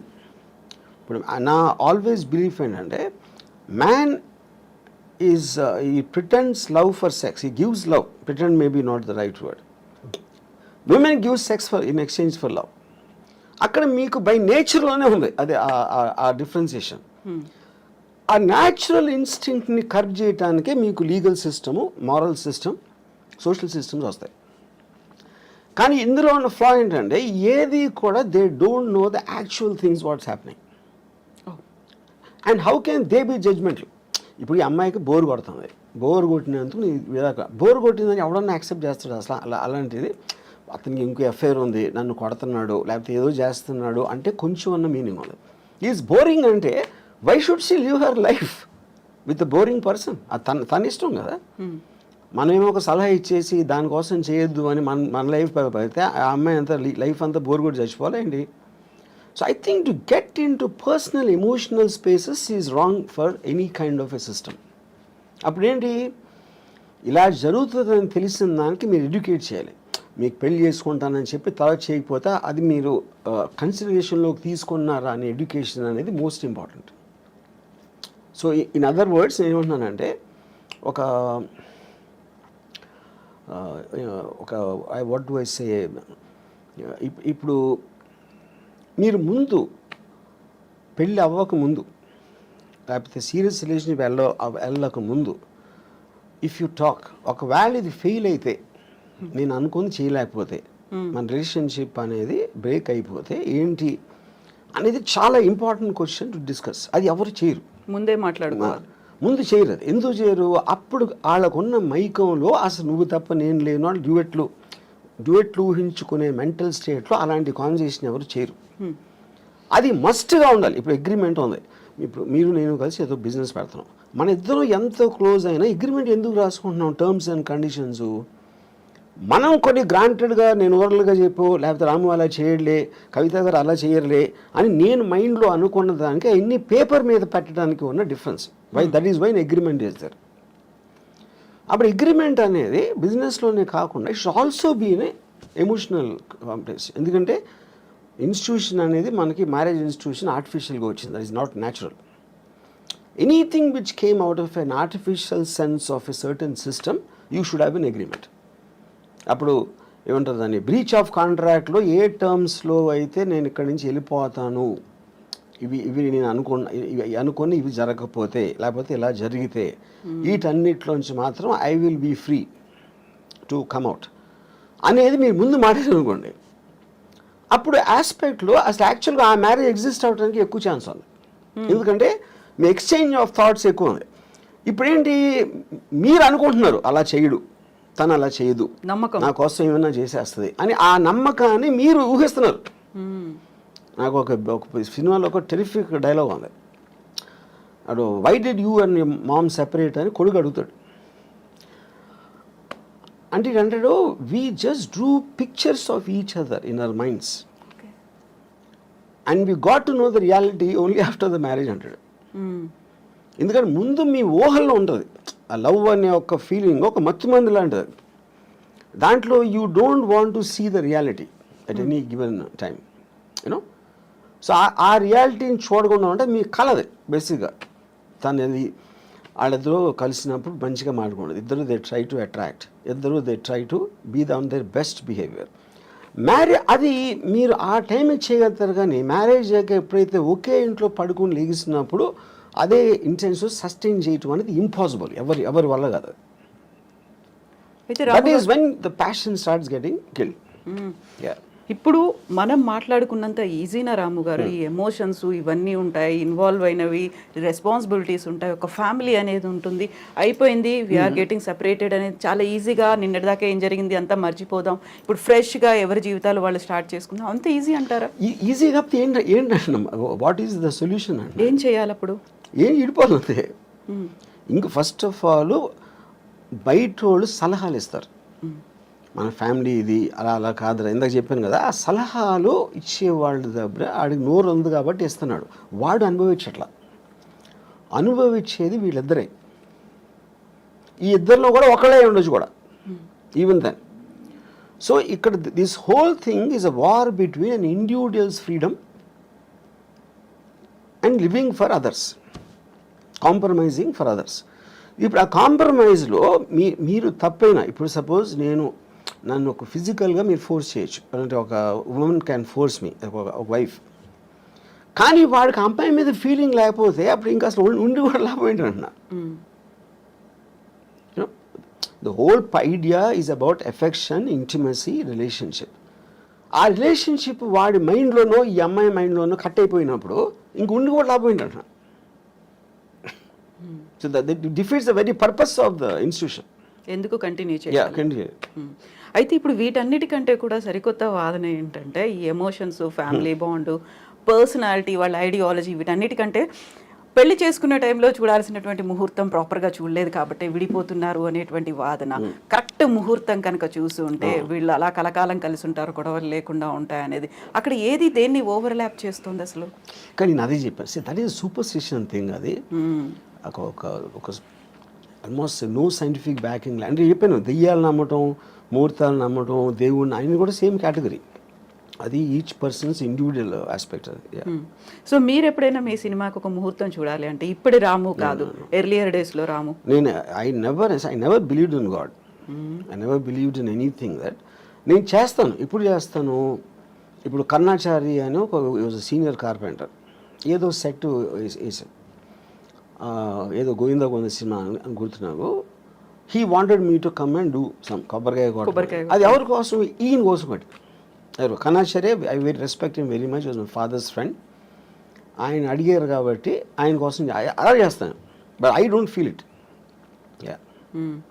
ఎందుకంటే దేవుణ్ణి నమ్మటం అనేది చాలా ఈగోతో సంబంధించిన విషయం అన్న. ఎందుకంటే మిమ్మల్ని ఒక్కడిని ఇన్ని లక్షల కోట్ల జీవరాశుల్లో మీకేదో ఒక దండం పెడితే మీకు ఏదో చేస్తారని నమ్మటం అనేది చాలా ఈగోయిస్టిక్ పని అని నా ఫీలింగ్. ఇదొకటి. రెండోది ఏంటంటే ఇప్పుడు ముహూర్తమా మూఢనమ్మకం. ముహూర్తం అనేది మీరు నలుగురు జ్యోతిష్ని అడిగితే 4 చెప్తారు. వెనుస్వామికి ఏం తెలియదని ఒకడు అంటాడు, ఆడికి తెలియదని ఈయన అంటాడు. అప్పుడు అది కూడా లేబుల్లే కదా, మీరు జ్యోతిష్కుడు అని ఒక్కడే ఉన్నాడు కదా. అప్పుడు మీరు నమ్మిన జ్యోతిషం ఉంటాడు. మీరు ఎందుకు నమ్ముతారు? మీకు ఎవరో చెప్పారు, లేకపోతే అంతకుముందు అతను చెప్పింది ఏదో కరెక్ట్ అయింది. అప్పుడు ఈ నమ్మకాలన్నీ అలాగే వస్తాయి, మీకు జరిగింది కాబట్టి. సో నా కంట్రోల్లో లేని దాన్ని, డెస్టినీ లేకపోతే దేవుడు, నేచర్లో నా కంట్రోల్లో లేని ఏవి నేను పట్టించుకోను. I will only concentrate on what I can do. ఆ మిగతా నేను కాన్సిక్వెన్స్గా తీసుకుంటాను. అది వచ్చినప్పుడు విల్ బెర్ ఇట్. ఇప్పుడు పెళ్లిళ్ళకి ఎలా అయితే ముహూర్తాలు చూస్తున్నారో, భారీ బడ్జెట్ సినిమాలు తీసే ముందు కూడా ప్రతిదీ పూజలే దాంతోనే అవుతున్నాయి కదా. అది ఎప్పుడు ఉన్నది, దేవుణ్ణి కనిపెట్టినప్పటి నుంచి ఉన్నాయి ముహూర్తాలు. ఇప్పుడు దేవుడు కనిపెట్టగానే మీకు ఇండస్ట్రీ పడుతుంది కదా. దేవుడికి మీకు మధ్యన పూజారులు ఇలాంటి వాళ్ళు వస్తారు, ఎవరో ప్రవక్తలు వస్తారు, లేకపోతే ఇంకోళ్ళు ఎవరో వస్తారు, ఇండస్ట్రీ అంతా స్టార్ట్ అవుతుంది కదా. అప్పుడు నాకు తెలుసు ఈ పర్టిక్యులర్ టైంలో చేస్తే ఇంకోటి ఇదన్నీ కూడా హ్యూమన్ అడ్వాన్స్మెంట్, క్రియేటివిటీలో వస్తుంది ఇదంతా. ప్రతి పనికి మీరు బిల్డింగ్ కట్టినా ఏది చేసినా కొంతమంది బయటికి వెళ్ళటానికి ముహూర్తం చూస్తారు, లోపలికి రావటానికి చూస్తారు, అన్నిటికీ ఉంటుంది ముహూర్తం. సో ఈ హీరోతో సెట్ అవుతుందా లేదా, లేకుంటే ఈ డైరెక్టర్తో సెట్ అవుతుందా లేదా అని ఆలోచించి డైరెక్టర్స్ని, ప్రొడ్యూసర్లని, లేకుంటే హీరోలని డ్రాప్ చేసినటువంటి సినిమాలు కూడా చాలా కనిపించాయి కదా. ఎలా ఎలా ఎలా డ్రాప్ చేశారు? వాళ్ళ డేట్ ఆఫ్ బర్త్ కావచ్చు, మిగతా వాళ్ళ నక్షత్రాలు, రాసులు, ఇవన్నీ సెట్ అవుతే హిట్ అవుతుంది. అది that is depends on the person కదా. ఇప్పుడు ఎవరైతే దాన్ని అసలు ప్రాజెక్ట్ని టేక్ ఆఫ్ చేస్తున్నాడో అతను ఎంత నమ్ముతాడు అన్న దాని మీద ఉంటుంది. Main person who's actually making the project, which can be a producer or a director or a hero also. అది వాళ్ళ ఇండివిజువల్ నమ్మకం బట్టి నా సెట్ అవ్వట్లేదు కాబట్టి నేను చేయను అంటారు. అది వాళ్ళ నమ్మకం కదా, అదే కదా నేను చెప్పేది. So coming back to Ambani పెళ్లికి సంబంధించి, అలాంటి లావు అంత పర్సనాలిటీ ఉన్న ఆ అబ్బాయిని పెళ్లి చేసుకోవాల్సినటువంటి అవసరం రాధికా మర్చెంట్కి ఏమొచ్చింది? ఇంక్లూడింగ్ ఆయన హెల్త్ కూడా బాగాలేదు కదా. ఇలాంటి ఒపీనియన్ ఇలా అది I think it's very obvious. ఇప్పుడు ద బెనిఫిట్స్ అవుట్వే ద అంటే మీరు అంటే ఇప్పుడు నాకు ప్రతి అమ్మాయికి ఇలాంటి వాడు కావాలని ఉండదు అనుకున్నది. ఒక నిమిషం, నేను అమ్మాయి గురించి మాట్లాడలేదు. అది లేదు కానీ ఇది ఉంది ఏదైతే దీనికన్నా బెటర్ అంటే యూ మైట్ కాంప్రమైజ్. ఇది నేను జనరల్గా చెప్తున్నాను. ఎగ్జాక్ట్లీ ఆ అమ్మాయి పర్టికులర్గా దేనికి అట్టాగిన ఆ అమ్మాయి నాకు తెలీదు. నేను అమ్మాయిల మైండ్ స్టేట్లో నేను లేను కాబట్టి I can't make a comment on her.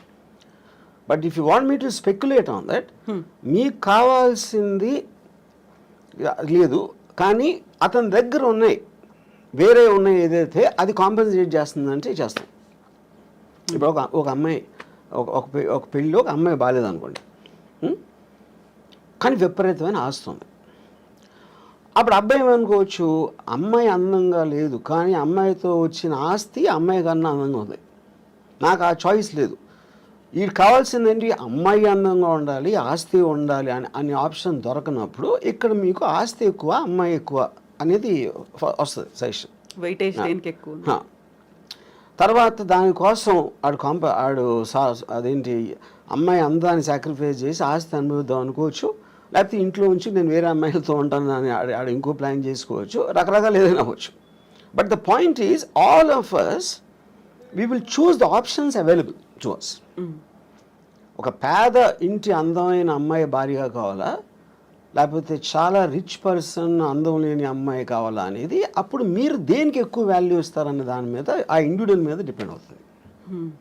So ఇప్పుడు నాగ చైతన్య శోభిత మ్యారేజ్కి సంబంధించి కూడా ఎన్ని స్పెక్యులేషన్స్, అంటే వీళ్ళిద్దరి వల్లే సమంత కూడా విడాకులు తీసుకొని పోయింది, తను దూరం అవడానికి కూడా శోభితనే కారణం, ముందు నుంచి కూడా వీళ్ళకి రిలేషన్స్ ఉన్నాయి అనేది.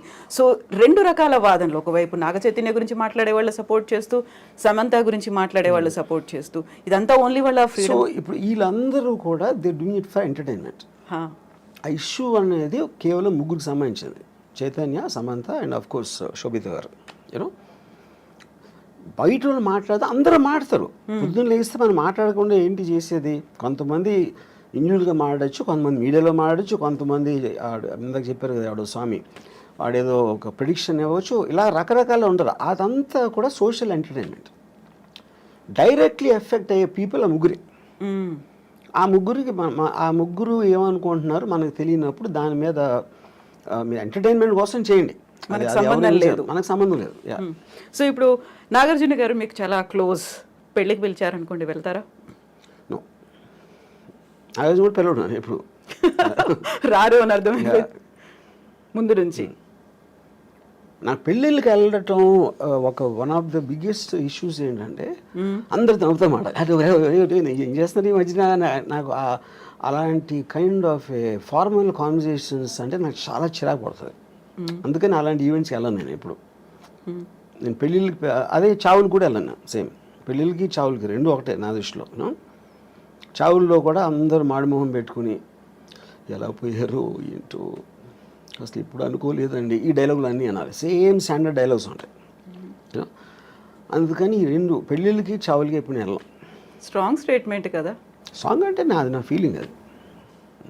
రెండు ఒకటే. చావు అంటే మీరు వేరే లోకం వెళ్ళిపోతున్నారు అనుకున్నాం, పెళ్ళి కూడా మీరు వేరే లోకంలోకి వెళ్ళిపోతున్నారు. సో పెళ్ళి చావు రెండు ఒకటే అనడం అనేది అంత ఈజీ కాదు కదా. ఈజీగా కష్టం కాదు కదా, అది నేను అనుకునే ట్రూత్. అది పెళ్ళి అనేది మీ ఫ్రీడమ్ కోల్పోయి ఒక జైలుకి వెళ్తున్నారు. ఇక్కడ కూడా మీ లైఫ్ బతికే ఫ్రీడమ్ కోల్పోయి చచ్చారు. ఆ రెండింటికి సిమిలారిటీ ఉందా అనేది నా బిలీఫ్. అది. సో ఇలా మాట్లాడడం బ్యాడ్ కావచ్చు, కాకుంటే రాము గారితో మాట్లాడవచ్చు. వాట్ ఇఫ్ ఎండ్ స్టేజ్ రాము గారు ఎలా ఉండాలనుకుంటున్నారు? ఏం జరగాలి, ఎలా ఉంటే బాగుంటుందని? ఎండ్ స్టేజ్ ఇప్పుడు నేను నా పనులు చేసుకునే, అంటే నేను ఎవరి మీద డిపెండ్ అవ్వకుండా నేను చేయగలిగే, నేను చేసుకోలేని రోజు వచ్చినప్పుడు డెత్ అనేది వస్తుంది. డెత్ నేను ఏం చేయలేను. బతికుడిని కూడా ఏం చేయను అనే రోజు వస్తే నేను చచ్చిపోతాను. ఎందుకంటే I want to see what happens in the next after the death. Yeah, ఎలా? I have my ways. మీరే చచ్చిపోతాను అంటే yeah, I will see the most least painful death ఏంటనేది అది రీసెర్చ్ చేసి నాకు ఆల్రెడీ ఉన్నాయి నా దగ్గర ఐడియాస్. అంతే. ఎందుకంటే యూ డోంట్ నీడ్ లివింగ్ అనే పర్పస్ లేదు. If you are not able to do what you want to do, అప్పుడు బతకలేదు ఎందుకు అసలు? ఊరికనే చెట్టులాగా హాస్పిటల్ బెడ్ మీద ఉంటాం, అదే కదా పాయింట్.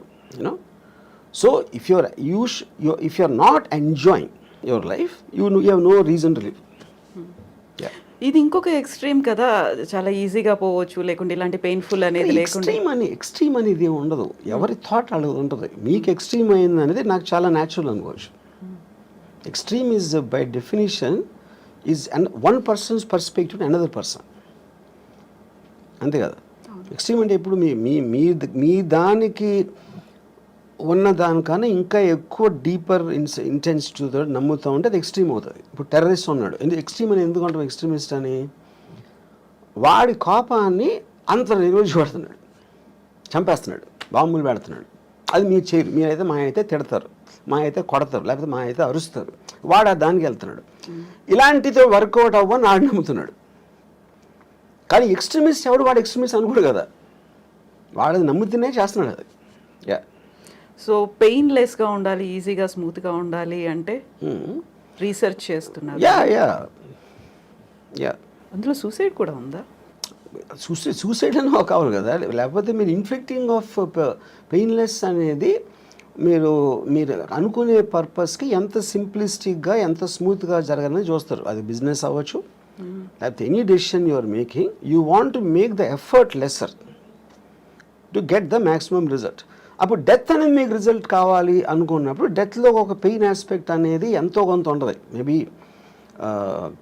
ఆ ఎంతో కొంత దాన్ని రెడ్యూస్ చేయడానికి you will use your knowledge and your thinking. Yeah. So ఎప్పుడు నేను ఆ లాస్ట్ స్టెప్ తీసుకోవాలి అనేది ఏ స్టేజ్లో డెసిషన్? చెప్పాను కదా, when I can do, when I have to depend on somebody else, that is the last stage for me. Yeah. It is not about the age.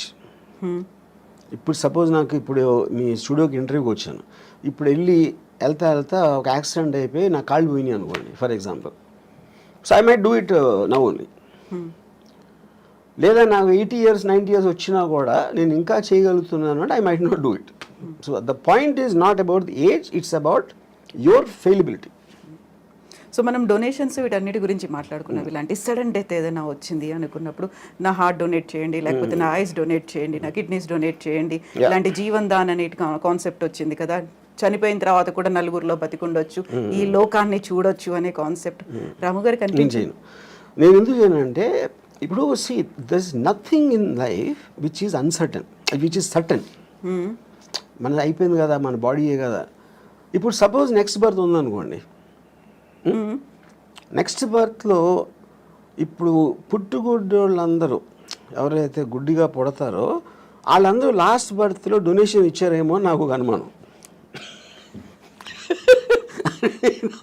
అప్పుడు దేవుడి దగ్గరికి వెళ్ళి అవి ఇచ్చావు కదా, ఇప్పుడు అయితే నెక్స్ట్ బర్త్ నువ్వు నీ కళ్ళు లేని కూడా పడతావు అని చెప్పారు అనుకోండి, అరే అమ్మా అని నేను డిసప్పాయింట్ అవుతాను కదా. అందుకని అలాంటి ఛాన్స్. ఇంకోటి ఏంటి, I'm not an అల్ట్రూయిస్ట్, I don't live for others. నా కోసమే బతుకుతా, అన్నీ నేనే తీసుకెళ్ళిపోతాను. కాకుంటే ఇప్పుడు కళ్ళని దానం చేయమన్నప్పుడు వచ్చినటువంటి ఒక యాడ్ అనేది ఉంది. నెక్స్ట్ జన్మలో మీ కళ్ళతో ఈ ప్రపంచాన్ని చూడొచ్చు, అందమైన ప్రపంచాన్ని చూడొచ్చు అనేది. కళ్ళు అనేది it's a device. The only thing which perceives everything is the brain. బ్రెయిన్లో కూడా ఉన్న కాంప్లెక్స్ బ్రెయిన్ మ్యాటర్ కాదు కదా. దేర్ ఇస్ బ్రెయిన్ అనేది యాక్చువల్లీ ఒక ఎగ్జాక్ట్లీ మీ కళ్ళు రిజిస్టర్ చేస్తున్నాయి, దాన్ని బ్రెయిన్ పర్సీవ్ చేస్తుంది. Every kind of a sense you have, whether it is your hearing or whether it's your touch or your vision, all of them are functions of the brain, of the mind, which is a thought. And thought doesn't have form. So a thought అనేది మనకి ఇప్పటివరకు తెలియదు అదేంటో అసలు exactly what why does a bunch of thoughts and feelings should have a human body అనేది నా one of the biggest questions నాకు. So అప్పుడు అది దానికి లేనప్పుడు మనకు అంత అన్సర్ట్ అయినప్పుడు ఉన్నవన్నీ ఎందుకు మంచిదని తీసుకెళ్ళిపోవడం బెటర్ నాతోనే. అందుకని నేను డొనేట్ చేయను. దెన్ వాట్ అబౌట్ డబ్బు? ఇప్పటిదాకా సంపాదించిన డబ్బుని ఏం చేస్తారు మరి? అది మీతో రాదు. No of course see whatever might not have any value. నేను కూడా తీసుకెళ్ళాను కదా. అవును, తీసుకెళ్ళలేరు. నా బాడీ అంటే నేనేంటి మా అయితే నేను ఒక బిల్లో రాసి ఇక్కడ డొనేట్ చేయండి అని అలాంటివి చెప్పొచ్చు. అదే నేను డబ్బు కూడా చేయొచ్చు. అది చేయకపోయినప్పుడు they will send me as it is. But money and this మీరు మీరు చెప్పకపోయినా సరే it will rightfully go to whatever the legal aspect of the hereditary laws ఏదైతే ఉన్నాయో దానికి వెళ్తుంది. So I'm not in control of that. నేను బతికున్నప్పుడే ముందే నేను అనుకుంటే ఇస్తాను, అది ఎలాగే ఇస్తారు కదా, చాలామంది చేస్తారు. వాళ్ళు దానాలు ఇవ్వచ్చు, ఎవరికో రాసేయచ్చు, ఏదో చేస్తారు. Anyway that happens. సో ఇప్పటిదాకా మీరు ఏ దానము చేయలేదు, చెయ్యరు కూడా అస్సలు? బ్లడ్ డొనేషన్ దగ్గర నుంచి నెవర్. సి నా ఇష్టం వచ్చిన వాళ్ళకి నేను ఐ గివ్ మనీ. జనరల్ పీపుల్కి నేను they have to have some connection to me. If they are in need మిమ్మల్ని అడిగారు అంటే, if they are in need మిమ్మల్ని అడిగారు ఆ టైం అంటే నాకు వాళ్ళ మీద ఫీలింగ్ బట్టి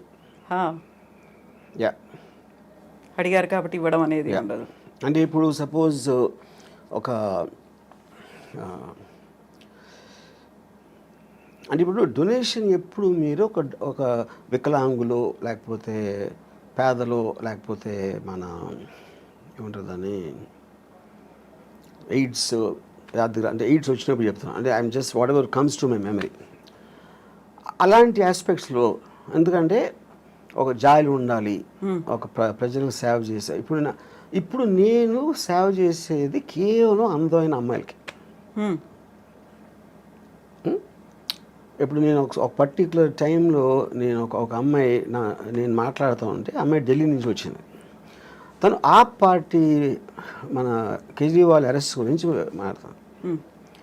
నేను వేసుకున్న డ్రెస్సు చాలా అందంగా ఉన్నావు. నేను అది అనుభవిస్తున్న టైంలో నువ్వు కేజ్రీవాల్ అరెస్ట్ గురించి మాట్లాడతావు. అలా కేజ్రీవాల్కి నాకు సంబంధమే లేదు. అప్పుడు ఆ టాపిక్ మూలాన నేను ఆనందించే ఆస్వాదన తగ్గిపోతుంది, అది డిస్టర్బ్ చేస్తుంది. అప్పుడు నీకన్నా కేజ్రీవాల్ నాకు ఎందుకు ఇష్టం అవ్వాలి, నువ్వెందుకు అనుకుంటున్నావు నాకు చెప్పాను. ఇప్పుడు ఇక్కడ పాయింట్ ఏంటి, షీఈస్ కన్సర్న్ అబౌట్ కేజ్రీవాల్ లేకపోతే ఢిల్లీ పబ్లిక్ ఏమవుతారు, బీజేపీ వాళ్ళు ఏదో మోసం చేస్తున్నారు, బీజేపీ వాళ్ళు కొట్టబానుతున్నారు, ఇది అది అని చెప్తే నాకు బీజేపీ సంబంధం లేదు, కేజ్రీవాల్ లేదు, ఢిల్లీ ప్రజలు కూడా లేదు, కానీ నువ్వంటే ఉంది. అప్పుడు ఎవరి మీద నాకు ఇష్టం, మీకు వికలాంగ ఇష్టం అన్నప్పుడు నాకు అందరినీ నమ్మ ఇష్టం. I'm just trying to give an example. So అప్పుడు నేను ఒక అమ్మాయి అందాన్ని కెమెరాలో బంధించడానికి నేను లక్షలు ఖర్చు పెడతాను.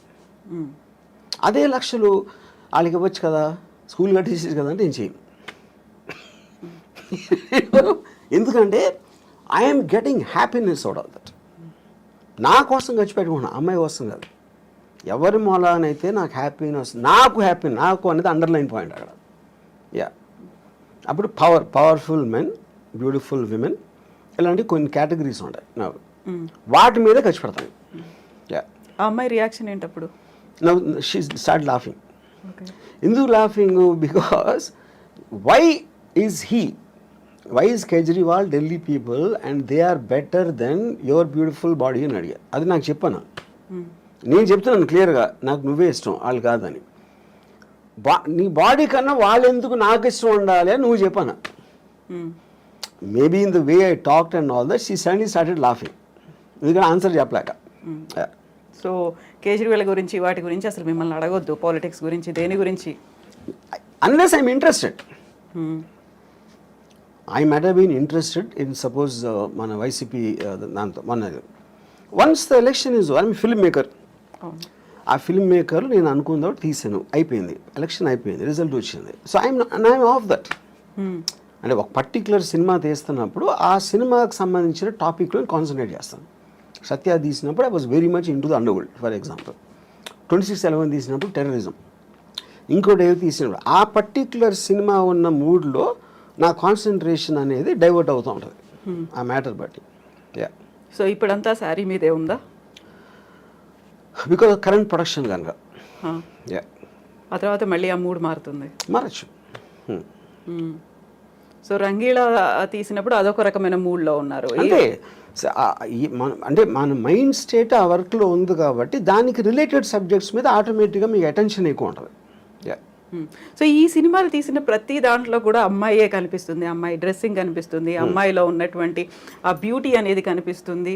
ఇంకా ఇంతకు మించి బియాండ్ ఇంకా మీరు ఆలోచిస్తారని మేము ఎక్స్పెక్ట్ చేయొద్దు, అంతే కదా? అని ఇందాక చెప్పాను కదా నేను, అంతే. My primary thing are powerful men and sexy women, beautiful sexy women. You know, దానికి రిలేటెడ్ మ్యూజిక్ ఉండొచ్చు, దానికి రిలేటెడ్ ఇంకా ఏదో ఒక కాంటెక్స్ట్ ఆఫ్ సమ్ షూటింగ్ ఒక సీన్ అలాగే, but all of them are again coming back to the same thing. నేను సినిమాలోకి వచ్చింది శ్రీదేవి గారిని డైరెక్ట్గా చూడటానికి వచ్చాను, అంతేగాని మంచి సినిమా తీద్దాం, మంచి ఎంటర్టైన్మెంట్ తీద్దాం, ఫ్యామిలీ అందరూ చూడదగ్గ సినిమా అని నేను ఎప్పుడు రాలేదు. అలాంటి సినిమాలు ఏదైనా వచ్చి ఉంటే అది బై ప్రోడక్ట్గా వచ్చినాయి, కానీ అది నా మెయిన్ ఇష్యూ కాదు, ఫోకస్ కూడా పెట్టలేదు. నా యాక్చువల్ ఫస్ట్ ఇంటర్వ్యూలోనే నేను చెప్పాను, నాకు సినిమాల్లో నేను వచ్చింది Amitabh Bachchan's gun and Zeenat Aman's thighs అని చెప్పాను. నన్ను ఫస్ట్ సినిమాకి అట్రాక్ట్ చేసింది ఈ రెండు. యా, సో ఇప్పుడు శ్రీదేవి, అందుకని నా బయోగ్రఫీ గన్స్ అండ్ థైస్ అని పెట్టిన పేరు. అవును, శ్రీదేవి మీద ఇష్టం. బోనీ కపూర్ ప్రొడ్యూస్ చేస్తారు, జాన్వీ కపూర్తో తీయమంటే తీస్తారా? ఎందుకు? నాకు Janhvi Kapoor I don't connect work. So Sridevi connection ఉంది కదా అక్కడ. కానీ శ్రీదేవి గారు పర్టికులర్ పర్సన్, ఆవిడికి పుట్టిన బిడ్డ, కానీ ఈవిడ శ్రీదేవి కాదు కదా. నాకు today somebody might like her more than Sridevi, అది వాళ్ళ పర్సనల్ విషయం. ఇప్పుడు నేను నా జనరేషన్లో, నేను కాలేజ్ టైంలో ఉన్న నా మెంటల్ స్టేట్కి ఐ కనెక్టెడ్ శ్రీదేవి గారు. సో సేమ్ థింగ్ ఇప్పుడు అవ్వచ్చు. ఇప్పుడు నాకన్నా చాలా యంగ్ ఎవరు 20s, 30s ఉన్నోళ్ళు దే మైట్ కనెక్ట్ జాన్వీ, చాలా శ్రీదేవి గారు కానీ చాలా ఎక్కువ చేయొచ్చు, అది వాళ్ళ ఇండివిజువల్.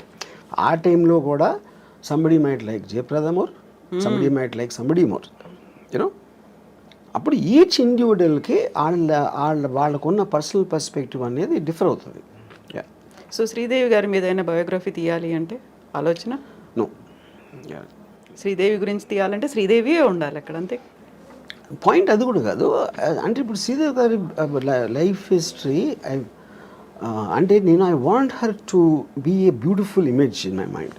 అలాగే ఉంది. ఆ బ్యూటిఫుల్ ఇమేజ్ అనేది నేను ఇష్టపడతాను, కానీ ఆవిడ వెనకాల కష్టాలు, అదేమైంది ఇదేమైంది, ఏదో సూసైడ్ అంటే I don't want do that. I don't want get in to that space ఉంది. ఎందుకంటే ఒక పుట్టడానికి ప్రతి ఒక్కడికి ఒక అంటే ఒక నేను ఒక అంటే ఇప్పుడు నా ఏజ్లో వెనక చూసుకుని ఏమేం చేశాను లైఫ్లో, ఏమనుభవించాను అని ఒకసారి చూస్తే Sridevi garu one of the big reason. అలాగే Jayasudha garu is very big reason. Bruce Lee was a big reason. Ayn Rand is a big reason. వీళ్ళందరి ఎగ్జిస్టెన్స్ వల్లనే నా లైఫ్కి ఫుల్ఫిల్మెంట్ వచ్చింది.